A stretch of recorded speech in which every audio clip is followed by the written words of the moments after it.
अब इन तीनों इल्जामात और एलिगेशन का जवाब दे दूंगा।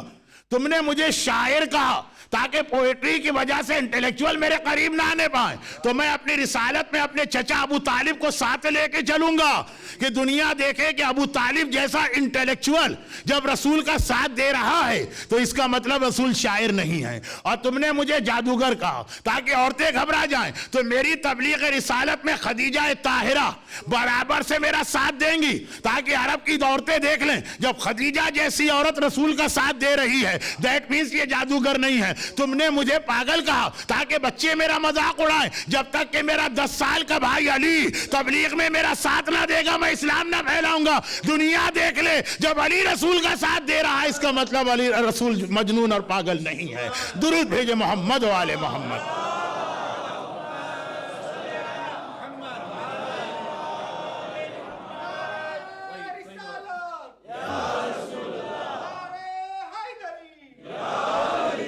तो ये खाली खानदान और रिश्तेदारी की बात नहीं है। अबू तालिब का एक बहुत अहम रोल है तबलीग इस्लाम में, खदीजा ताहिरा का एक बहुत अहम रोल है इस्लाम के प्रोपेगेशन में, अली का एक बहुत अहम रोल है इस्लाम के प्रोपेगेशन और इस्लाम को बचाने में है। रसूलुल्लाह यकीनन अकेले भी काम कर सकते हैं, लेकिन रसूल ने कंसेप्ट ये दिया कि जब इस्लाम को फैलाया जाता है पूरी कम्युनिटी को इन्वॉल्व किया जाता है, इंटेलेक्चुअल लोग भी आए, औरतें भी आए, बच्चे भी आए, तभी इस्लाम आगे बढ़ेगा। रसूल ने इस्लाम को फैलाने के लिए यह तरीका किया और हुसैन ने इस्लाम को बचाने के लिए यही तरीका इख्तियार किया। अकेले करबला नहीं गए, वो इस्लाम फैलाने की बात है, ये इस्लाम बचाने की बात है। अकेले करबला नहीं गए, मर्दों को भी लेके गए, औरतों को भी लेके गए, बच्चों को भी लेके गए। बल्कि कितने लोगों ने एडवाइस किया था कि औरतों और बच्चों को न ले जाइए, और हुसैन का जुमला था मेरा मिशन इनकम्प्लीट रह जाएगा अगर औरतें और बच्चे मेरे साथ नहीं होंगे। तो रसूल ने और हुसैन ने, वो नाना है ये नवासा है, और ऐसे नाना और नवासे हैं कि हुसैनुन मिन्नी व अना मिनल हुसैन, हुसैन मुझसे है और मैं हुसैन से हूं। नवासा तो नाना से होता है, मगर ऐसा कोई आपको नवासा नहीं मिलेगा कि नाना कह दे कि मैं भी उसी हुसैन से हूं। कि अगर हुसैन ना होते तो आज दुनिया में कहीं रसूल का कलमा नहीं पढ़ा जा रहा। आज यजीद जैसे रसूल मुसलमानों के पास होते शराबी, कबाबी, जानी, गुनाहगार। और यही हुआ भी कि जिन्होंने हुसैन को माना उनके हमेशा पायटी और इल्म को अहमियत रही। किसी को हम फॉलो नहीं कर सकते जब तक कि उसका इल्म और उसकी अदालत साबित ना हो। बहुत मुकद्दस आदमी है, इल्म नहीं है तो बेकार। बहुत बड़ा आलिम है, मर्जी है, लेकिन अगर तकवा नहीं है तो बेकार। और जिन्होंने यजीद की लाइन को फॉलो किया, वहां देखिए कैसे कैसे खलीफा मिले हैं। वहां शराबी भी मिले, यजीद के बाद भी एक चेंज चली है, जानी भी मिले हैं, खाने खुदा में बैठ के शराब पीने का इरादा करने वाले भी मिले हैं, कब्र रसूल पे घोड़े बंधवाने वाले भी मिले। अना मिनल हुसैन, रसूल का नाम भी हुसैन की वजह से बाकी है, रसूल का पैगाम भी हुसैन की वजह से बाकी। मगर दोनों ने, नाना और नवासे ने बता दिया कि दीन का काम, चाहे दीन का प्रोपेगेशन हो, चाहे दीन की सिक्योरिटी, वो अकेला आदमी नहीं करता है। हत्ता जिसमें कैपेबिलिटी भी है अकेला करने की। रसूलुल्लाह अकेले काम कर सकते थे, हुसैन अकेले जिहाद कर सकते थे। खैबर में अली ने अकेला जिहाद किया कि नहीं किया? अली से पहले 30 दिन तक या 35 दिन तक दूसरे मुसलमान जिहाद करने गए। जब जाते थे तो हमेशा कहते थे हमें फौज चाहिए, वापिस आते थे फौज में और लीडर में झगड़ा होता था। लीडर कहता था फौज पहले भागी है, मैं बाद में भागा हूं। फौज कहती थी ये पहले भागे, हम बाद में भागे। और एक मुसलमान ने डिस्प्यूट तय करा दिया। उन्होंने कहा ना फौज भागी है ना लीडर भागे, वो घोड़ा लेके भागा था उनको।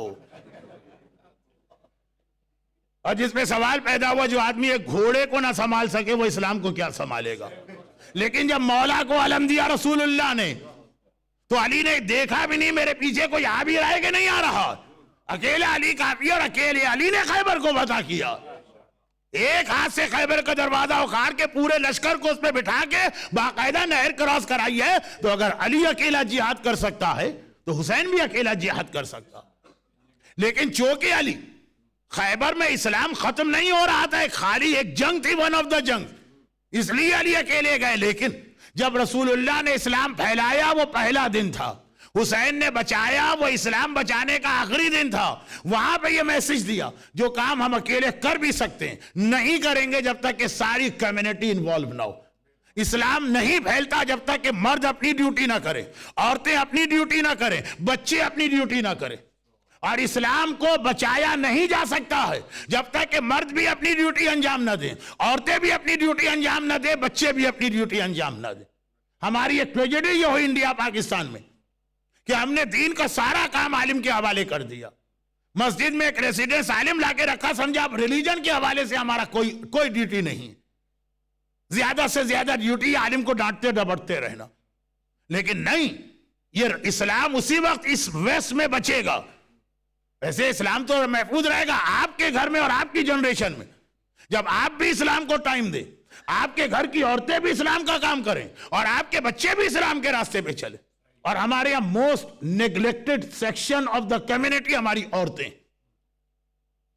औरत का रोल इतना अहम है कि रसूलुल्लाह की वो हदीस जो मैंने 3 दिन पहले पढ़ी, आज काफी हदीसों को मैं इस वक्त वाइंड अप करने के स्टेज में हूं, तो उन लोगों से माजरत के जो इससे पहले की मजलिस में नहीं आए, आज शब आशूर की वजह से आए और हैरान होंगे कि 70 मिनट की स्पीच हो गई और अभी मसाइब नहीं आए, तो मौलाना कितने मसाइब पढ़ेंगे। बरादर जाफर लाडिक के मसाइब पर इक्तिफा करते हुए हार्डली 5 से 10 मिनट वहां मसाइब थे और उसके बाद उससे रिलेटेड मैं मैसेज दे रहा हूं। Most neglected part of our community हमारी लेडीज हैं। उनको अपने ब्यूटी पार्लर से फुर्सत नहीं, उनको सास बहू के झगड़ों से फुर्सत नहीं, उनको फैमिलियों को स्पॉइल करने से फुर्सत नहीं। और पैगंबर कह रहे जिहादुल मरा हुस्न तबाउल, इस्लाम में जो फैमिली है ये बहुत इंपॉर्टेंट, और ये फैमिली मर्द नहीं बचा सकता, ये औरतें बचाएंगी। हजरत इमाम खुमैनी जैसा इस्लाम को समझने वाला इस सेंचुरी में कौन गुजरा।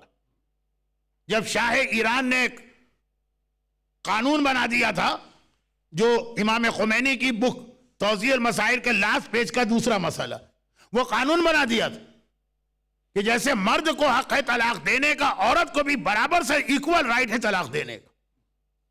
तो खैर उन्होंने जो फतवा दिया सो दिया, लेकिन उसमें एक जुमला ये था कि जितने इस किस्म के कानून शाह बना रहा, जिससे बज़ाहिर ये लग रहा है कि औरतों का स्टेटस हाई किया जा रहा, औरतें भी बड़ी खुश होती है अगर कोई ये लॉ बना दे कि उन्हें बाप की मीरास में इक्वल हिस्सा मिलेगा, उन्हें भी डाइवोर्स देने का वैसा ही राइट है जैसे उनके शौहर को।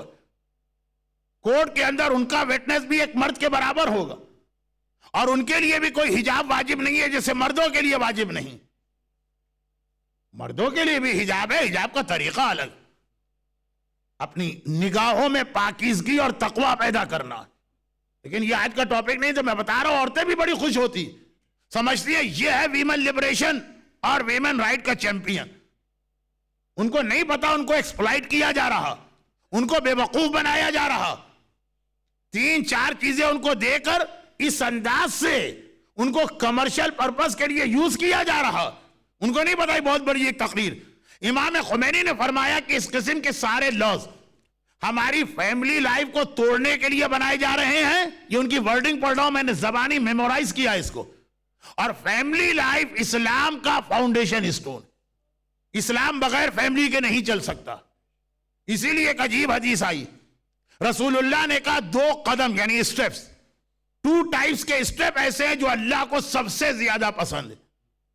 एक वो जो नमाज के वक्त मस्जिद और मुसल्ले की जानिब जाता, और दूसरा वो जो रिश्तेदार के घर की जानिब जाता। नमाज को और सिला रहम को यहां बिल्कुल इक्वल बता दिया। अलबत्ता आज का टॉपिक सिला रहम नहीं, आज का टॉपिक है फैमिली लाइफ, जिसको बचाने में औरत का पार्ट सबसे ज्यादा अहम। शैतान ने हमारे यहां सास और बहू का ऐसा चक्कर चला के रख दिया जिसके नतीजे में सारी फैमिली हमारे यहां डिस्टर्ब हो रही। 90% घरों के अंदर ये सोशल प्रॉब्लम इतना बड़ा जो हमारे रिलीजन को खा के खत्म कर रहा। घरचे इसमें ड्यूटी बराबर से मर्द की है।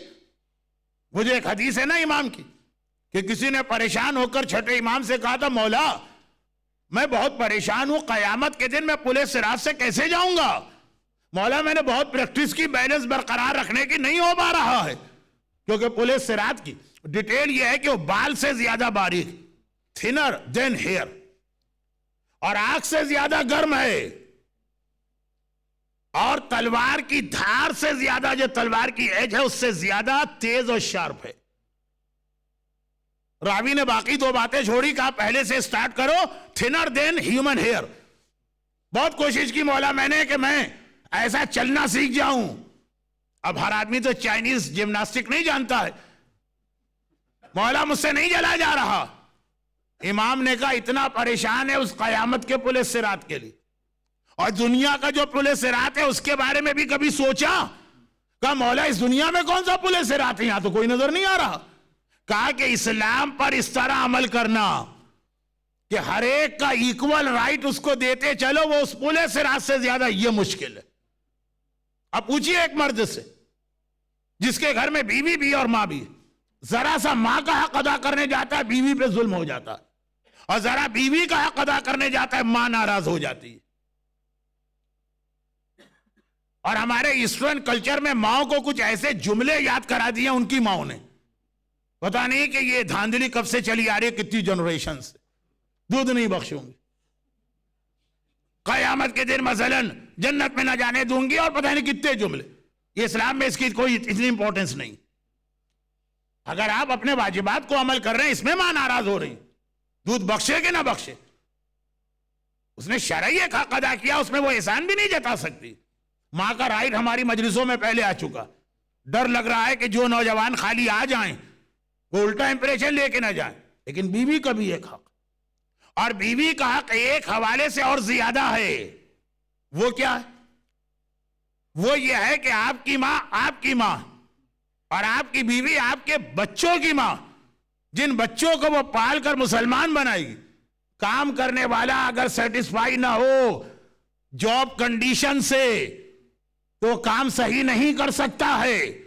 ये एक बहुत बड़ा मसला दुनिया का है। बड़ी बड़ी जो मल्टीनेशनल कंपनियां अपने एम्प्लॉयर्स को अच्छा माहौल देती है ताकि ये फिर जो इसका काम है उसको पूरे तरीके से अंजाम दे। आपको मैं क्या ये चीजें सिखाऊं, लेकिन कनाडा, नॉर्थ अमेरिका और ऑस्ट्रेलिया में मैंने ठाट देखे मल्टीनेशनल कंपनियों में काम करने वाले। काम भी फिर वो दबा के लेते हैं, लेकिन पहले जॉब कंडीशन बिल्कुल सही होती। औरत एक जॉब कर रही है, उसकी जॉब कंडीशन सही है तो वो अपनी औलाद को सही पालेगी। अब ये बैलेंस कैसे किया जाए, ये मुहर्रम की मजलिस का टॉपिक नहीं। ये सिर्फ इतना मैंने इसलिए कह दिया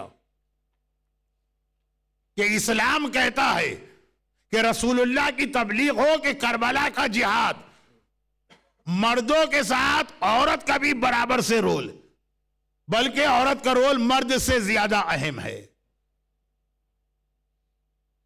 और करबला में भी हमारे सामने उसकी एग्जाम्पल आ गई, जब हुसैन ने कहा कि नहीं, जो जिहाद मुझे करना है उसमें खाली, इसको कहते हैं नकले बिलमाना कहिए या ये कि जबान हाल से हुसैन ने मैसेज दिया कि जिस इस्लाम को बचाना है इसमें खाली अब्बास के बाजू नहीं चाहिए, खाली अकबर का कलेजा नहीं चाहिए, खाली असगर का 3 भाल का तीर वाला छिदा हुआ गला नहीं चाहिए।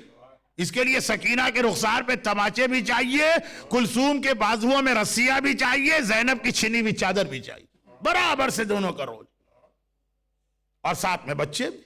अब बाकी बातें इंशाअल्लाह परसों यानी लास्ट मजलिस में होंगी, जिसके अंदर पूरे 9 दिन के टॉपिक को वाइंड अप किया जाए।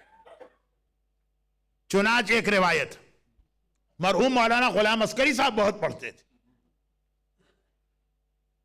और वह रिवायत ये है, सिर्फ यहां पे एक जुमला में जरा सा गम से पहले पढ़ दूं, और ये बीवी के किरदार की, बीवी के रोल की इंपॉर्टेंस है कि हुसैन ने एक ऐसा जुमला कहा जो आज शायद वेस्ट में आके तो आप कह सकते होंगे, लेकिन पहले हमारे ईस्टर्न कल्चर में इसकी इजाजत नहीं थी। कोई मां बर्दाश्त नहीं करती थी कि उसके सामने उसका बेटा ऐसा जुमला कहे। हुसैन ने कहा, नऊज़ु बिल्लाह, मैं इमाम में मासूमीन में कंपेयर नहीं कर रहा हूं, लेकिन मासूमीन में मेरे आका हुसैन का तकवा और इबादत बहुत ही फेमस है। और हुसैन कहते उस घर में मेरा दिल नहीं लगता जहां रबाब या सकीना ना हो। सकीना तो फिर भी समझ में आ रहा है, बेटी है, रबाब का नाम पब्लिक के सामने ले रहे, वो इस तरह से पब्लिक के सामने अपनी बीवी को प्रेस करे 1400 साल पहले के कल्चर में, और हुसैन जैसा इमाम मासूम। लेकिन वही मसले की अहमियत को बताना कि घर नहीं जल सकते, औलाद सही नहीं बन सकती जब तक कि आपका लाइफ पार्टनर सेटिस्फाइड ना हो। हुसैन ने रबाब को इतनी इज्जत दी कि मजमा आम में कह दिया रबाब के बगैर मेरा दिल नहीं लगता। और रबाब ने हुसैन के साथ इतनी वफा की कि जिंदगी में फिर जब मदीने वापस आई तो कभी छत के नीचे ना बैठी, कभी फर्श जमीन पे ना बैठी। और रबाब का ये रोल असगर के रोल के साथ मिला हुआ। बस मजलिस खत्म हुई, अब गम के चंद जुमले। मरहूम मौलाना गुलाम अस्करी साहब एक रिवायत पढ़ते थे, 28 रजब का काफिला मदीने से चलने वाला। एक बार हुसैन ने एक टाइम लिमिट सेट की थी कि मगरिब से पहले पहले वी शुड लेफ्ट मदीना। सवारियां आ गई हैं, हुसैन का मैसेज गया है कि बीबियों सवारियों पे आके बैठ जाओ। और देर हो रही, बीबियां घर से बाहर नहीं आ रही। एक बार हुसैन ने कनीज को भेजा, दूसरी बार कनीज को भेजा, तीसरी बार हुसैन खुद गए। ज़ैनब खाली हुसैन की बहन नहीं है, शरीकतुल हुसैन भी हैं, बराबर से हुसैन के मिशन में शरीक है। इसलिए ज़ैनब से कहा, ज़ैनब तुम्हें पता है हमें मदीने से निकलना है, सूरज डूबने के करीब है, देर क्यों हो रही है? कहा कि भैया इस वक्त ये मदीना था वो करबला था, दोनों जगह एक ही जुमला था। भैया इस वक्त असगर की वजह से एक प्रॉब्लम हो गया है, और वो प्रॉब्लम ये हुआ है जब सारा घर तैयार हो गया जाने के लिए, एक बार सुगरा रबाब के करीब आई। देखिए अभी असगर को पैदा हुए 2 वीक भी नहीं हुए, न्यू बॉर्न है, 2 वीक से भी कम। सुगरा बीमार थी, बीमार बच्चा और बच्ची। न्यू बॉर्न से जरा दूर रहता है कि मैं बीमार हूं, ठीक हो जाऊं फिर इसको लूंगा। सुगरा बीमार थी, अब तक असगर को गोद में भी नहीं लिया है, लेकिन अब जो देखा कि मैं यहीं रहूंगी, असगर चला जाएगा। रबाब के करीब आती है, कहती है अम्मा मैंने अब तक अपने असगर को देखा भी नहीं है, मैंने अब तक अपने असगर भैया को गोद में भी नहीं लिया, एक बार असगर को मेरी गोद में तो दे दीजिए। रबाब ने एक बार असगर को सुगरा की गोद में दिया। सुगरा ने नन्हे भाई को कलेजे से लगाया, कहा असगर भैया सब मुझे छोड़ के जा रहे, क्या तुम भी मुझे अकेला छोड़ के जाओगे?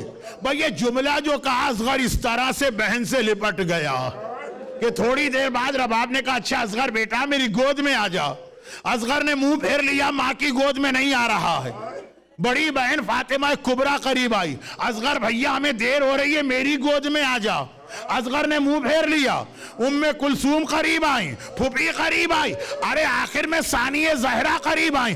असगर बेटा हमें देर हो रही है, मेरी गोद में आ जा। मगर असगर ऐसा सुगरा से लिपटा है, नन्ही बहन का दिल की धड़कनें सुन रहा है, आने को तैयार नहीं है। हुसैन आए, कहा ज़ैनब क्या बात है, देर हो रही है। ज़ैनब ने कहा भैया असगर सुगरा की गोद को नहीं छोड़ रहा है।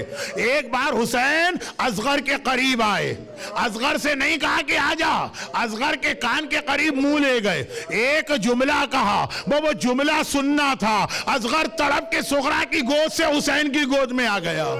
हुसैन ने क्या कहा? हुसैन ने कहा असगर बेटा मैं तुझे तेरी बहन से अलग ना करता, लेकिन जो जिहाद करबला में करने जा रहा हूं तेरे बगैर मेरा जिहाद कंप्लीट नहीं हो सकता है।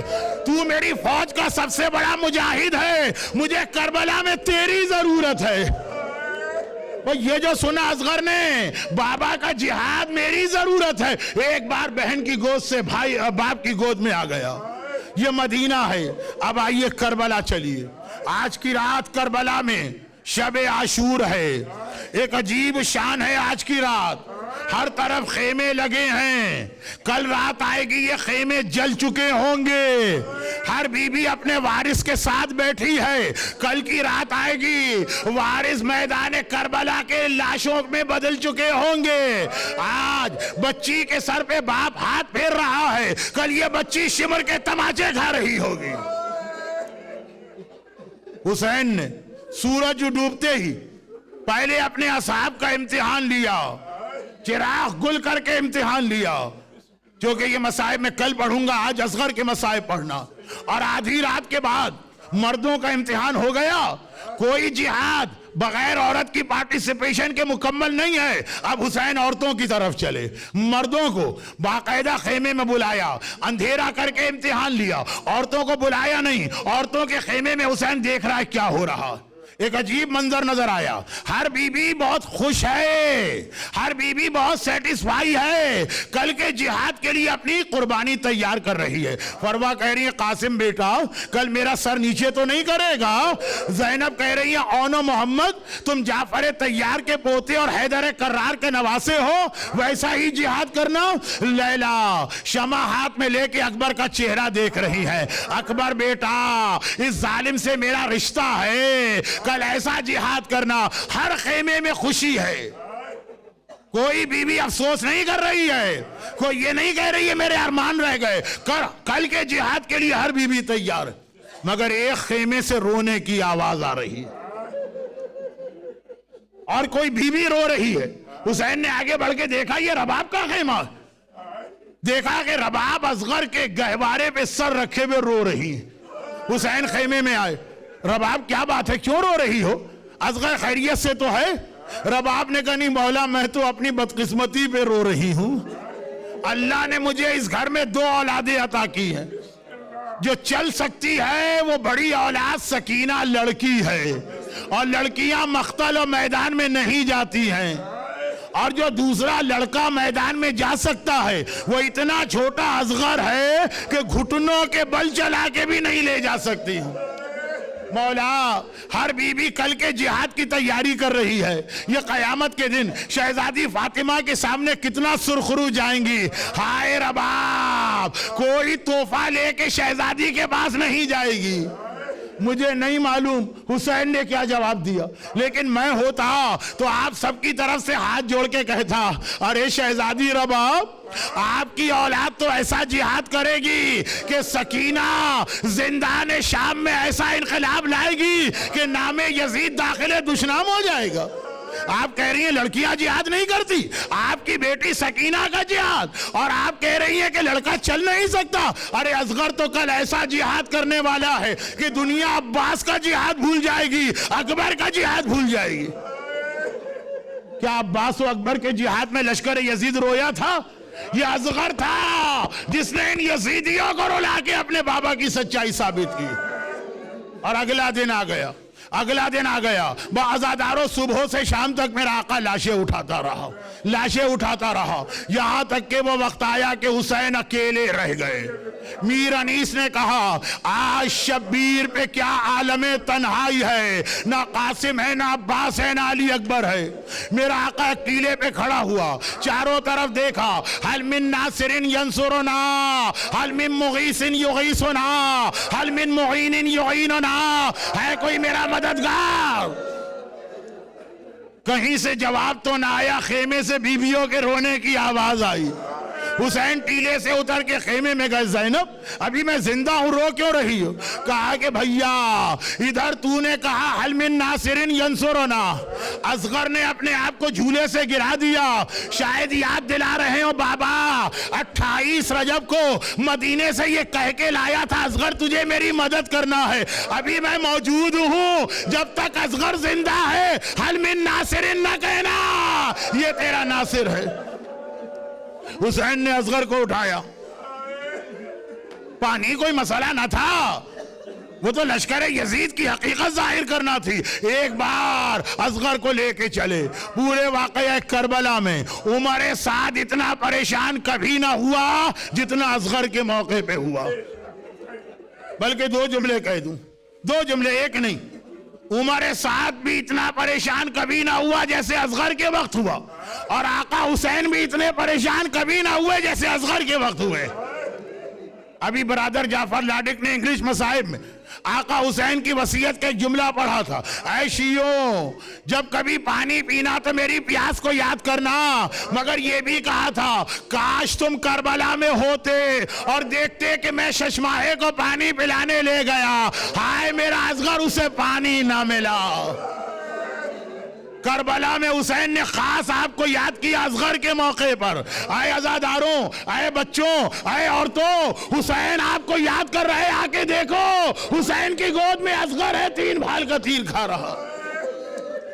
बाकी मसाइब आप सुनते भी हैं और इंग्लिश लेक्चर में आपने सुन भी लिए। हुसैन का आना, असगर को जमीन पे लेटाना, फिर असगर को उठाना, ये कहना आए असगर तुम हुज्जते खुदा के पोते हो, अपनी हुज्जत खुद इनके सामने पेश करो। शशमाहे ने अपनी सूखी जबान निकाली, सूखे होठों पे जबान फेरना शुरू की। अरे अब्बास की तलवार क्या जिहाद करे जो असगर के सूखे होठ और सूखी जबान जिहाद कर रही है। लश्कर यजीद मुंह फेर के रोने लगी। उमर साथ घबराया घबराया हरमुला के पास आया, कहा कि है हरमुला इक़ता कलाम अल हुसैन, अरे हुसैन का कलाम काट दे वरना कयामत आ जाएगी। हरमुला ने अपने तीरों को देखा, एक भाल का तीर है जो आदमी की गर्दन तोड़ने के लिए इस्तेमाल होता, और 3 भाल का तीर है जो घोड़े की गर्दन या दरख्त में सुराख करने के लिए इस्तेमाल होता है। वो तीर उठाया जिसका वजन असगर के वजन से ज्यादा है, कमान में तीर बांधा, कमान खींची, तीर चलाना चाहता है, हाथ कांपे, तीरों कमान गिर पड़े। दोबारा कोशिश की, तीर चलाया ना गया। आखिर उसका दोस्त सनान आया, कहा कि है हुरमुला अगर कोई मुझसे कहे अरब का सबसे बड़ा तीरंदाज कौन है, मैं तेरा नाम लूंगा। एक बच्चे से डर गया, कहा बच्चे की बात नहीं है, इधर तीर चलाना चाहता हूं। खेमे का पर्दा इस तरह हिलता है जैसे बच्चे की मां दरे खेमा पर खड़ी है। हाय मां के सामने शशमाहे को 3 भाल का निशाना कैसे बनाऊं। सनान ने कहा हुरमुला अब मैं तेरी आंखों पे हाथ रखता हूं, और एक बार ये तीर चला।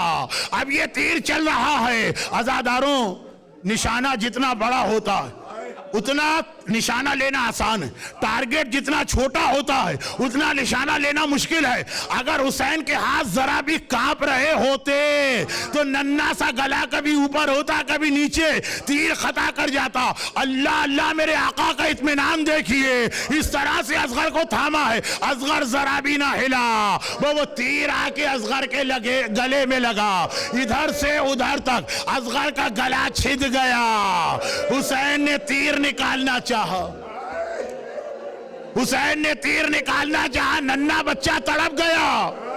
हुसैन ने कहा असगर बेटा मुझे पता है तुम्हें बड़ी तकलीफ हो रही है, मगर शेरे खुदा के पोते हो, हुसैन के बेटे हो, अब्बास जरी के भतीजे हो, मैं तीर निकालता हूं जरा सब्र करो। अब बच्चा खामोश हुआ, मगर तीर क्या निकला, असगर की जान भी निकल गई।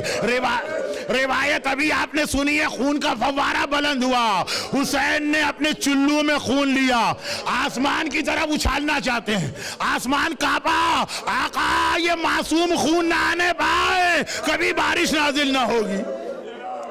जमीन पे फेंकना चाहा, जमीन ने घबरा के फरियाद की आका अगर ये बेगुनाह खून आ गया कभी कोई फसल पैदा ना होगी।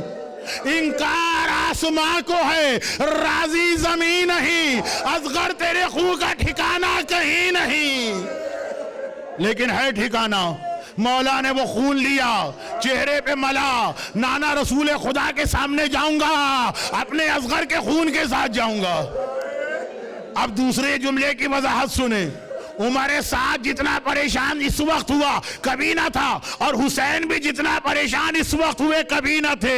हाथ में लाशा है, कभी दिल कहता है खेमे में ले जाओ, रबाब को दिखाओ, और कभी दिल कहता है नहीं, 6 महीने के बच्चे का लाशा मां नहीं देख सकेगी।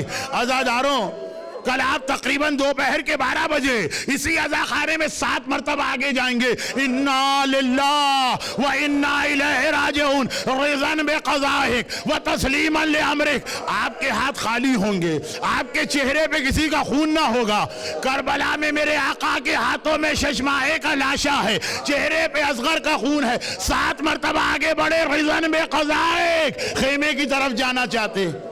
माँ का ख्याल आया, पीछे हट गए, माँ कैसे ये मंजर देखेगी। और जब रबाब ने देखा तो एक जुमला कहा, या बुनैया मिसलों का यूनहर, अरे बेटा अरब में तो 6 महीने का जानवर भी ज़बाना होता, हाय मेरा असगर। अब आखिरी जुमला सुनिए, ये रिवायत हमारे यहाँ बहुत पढ़ी जाती है, 11 मुहर्रम की तारीख आ गई, एक बार सर काटे जाने लगे, असगर का सर नजर नहीं आया। उमर साद ने कहा असगर का सर कहाँ है? लोगों ने कहा असगर का लाशा ही नजर नहीं आ रहा है, असगर का लाशा नजर ना आया। किसी ने कहा खेमे से निकल के हुसैन टीले के पीछे गए थे और फिर जो आए तो खाली हाथ आए, ऐसा लगा कहीं हुसैन ने असगर को दफन कर दिया है।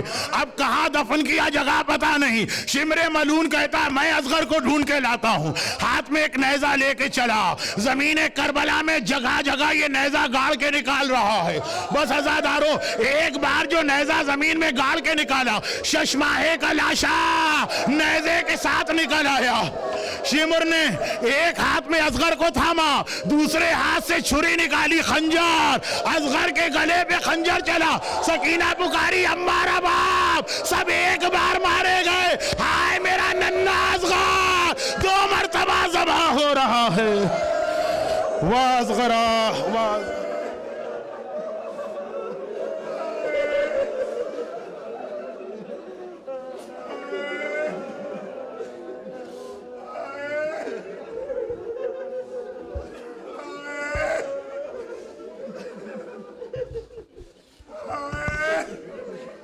नन्हे मुजाहिदे रन में जाकर तुम नहीं आए,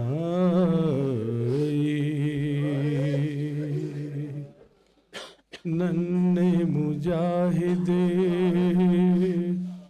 रन में जाकर तुम नहीं आए।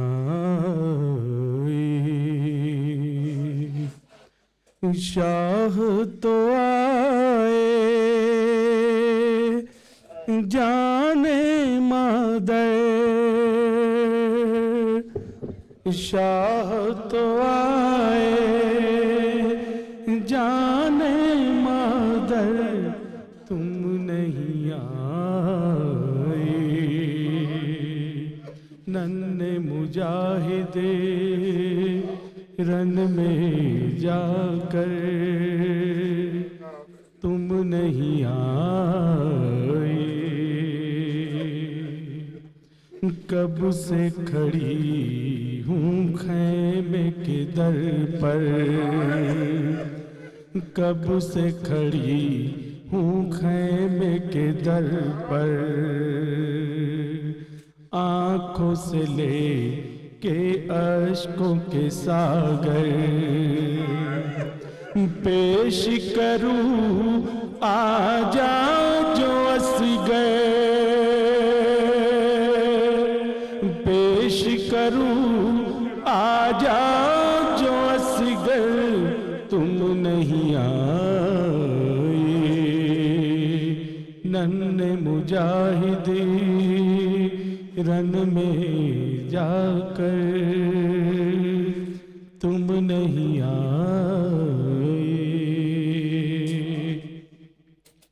तुमने इशारों में ये कहा था, तुमने इशारों में ये कहा था, दे दो रज़ा मक़तल को खुदारा, करके फतह मैं आऊंगा लश्कर, करके फतह मैं आऊंगा लश्कर, तुम नहीं आए। नन्हे मुजाहिदी रन में जाकर तुम नहीं आए। तीर लगा है क्या गर्दन पर, तीर लगा है क्या गर्दन पर, क्यों नहीं देखा माँ को पलट कर, कौन सी मजबूरी थी असगर, कौन सी मजबूरी थी असगर तुम नहीं आए। नन्हे मुजाहिदी रन में जाकर तुम नहीं आए। हंसते हुए खैमों से सिधारे, हंसते हुए खैमों से सिधारे, पेश नजर है सारे नजारे। हो गया क्या मैदान में जाकर, हो गया क्या मैदान में जाकर तुम नहीं आए। नन्हे मुजाहिदी रन में जाकर तुम नहीं आए। कत्ल हुए जो जोर जफा से, कत्ल हुए जो जोर जफा से, शाह उठा कर लाए वो लाशें। आते हैं तन्हा रन से सरवर, आते हैं तन्हा रन से सरवर तुम नहीं आए। नन्हे मुजाहिदी रन में जाकर तुम नहीं आए।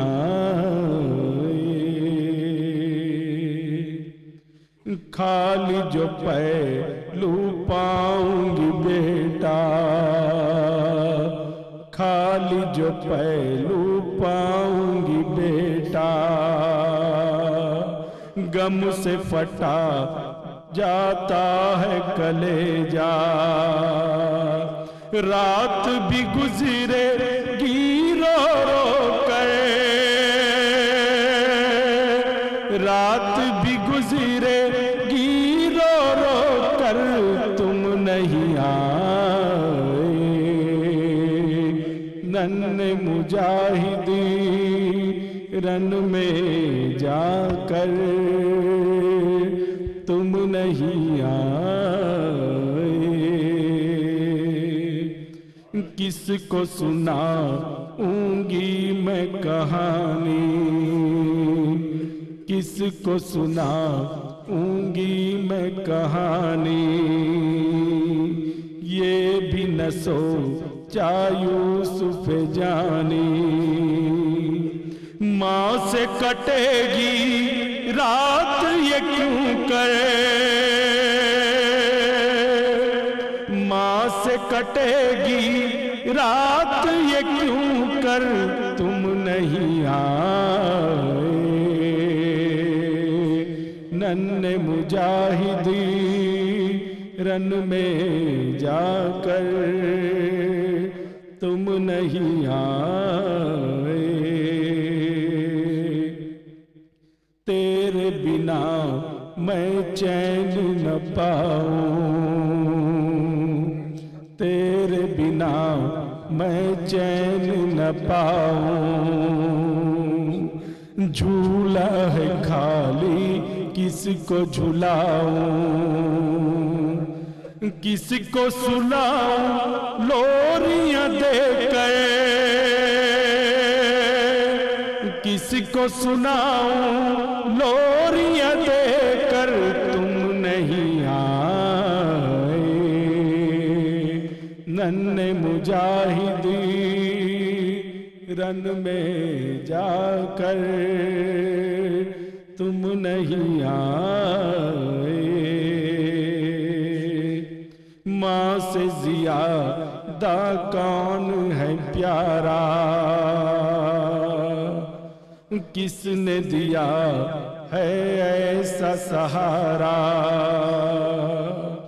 भूल गए आगोशे मादे,